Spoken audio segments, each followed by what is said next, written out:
I'm Eric Muff. I'm Senior Manager for Data Innovation and Transformation.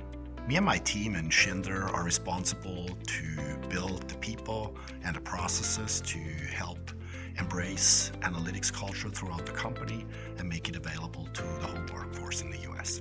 Today, we can't understand what are the services and the products that we're going to offer in 5 to 10 years from now. Digital transformation for Schindler is really key to be able to offer our customers the best services in the future.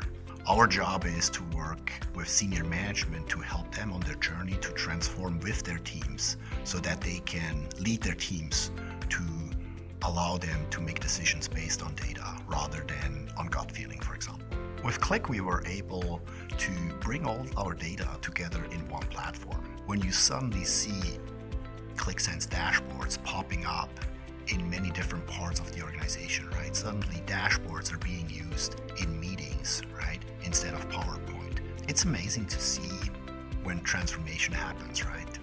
So when you have a colleague that comes to you and says, I've been 30 years in business and this is the single best thing that I had for many years, right? That's very powerful.